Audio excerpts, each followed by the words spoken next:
વડોદરા શહેરના કારેલીબાગ વિસ્તારમાં mental hospital પાસે મુખ્ય માર્ગ પર ભૂવો પડ્યો. અંદાજે 7 ફૂટ પહોળો અને 7 ફૂટ જેટલો ઊંડો ભૂવો પડ્યો હોવાનું જણાય છે. ઘટના સ્થળ વ્યસ્ત માર્ગ પર હોવાને કારણે અકસ્માત સર્જાય તેવી ભીતિ ઊભી થઈ હતી. સુરક્ષાના ભાગરૂપે સ્થાનિક ફેરિયાઓએ તાત્કાલિક ફ્રૂટના કેરેટ મૂકી વાહન ચાલકોને સાવચેત કરવાનો પ્રયાસ કર્યો હતો. કાર ચાલક એયુબ શેખે જણાવ્યું કે મારી આગળ પસાર થતાં એક બાઇક ચાલકનો ભૂવાના કારણે માંડ બચાવ થયો હતો.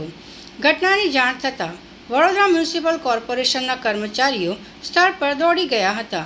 કર્મચારીઓએ ભૂવાના આસપાસ બેરિકેડ મૂકી વિસ્તારને કોર્ડન કરી સુરક્ષાની કાર્યવાહી હાથ ધરી હતી.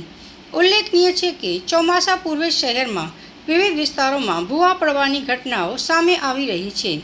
વરસાદ પહેલાં જ રસ્તાઓની હાલત ખાડે ગઈ જેવી સ્થિતિ વચ્ચે શહેરમાં વગર ચોમાસે ભૂવા પડવાનો સિલસિલો યથાવત રહેતા લોકોમાં તંત્ર સામે રોષ જોવા મળી રહ્યો છે.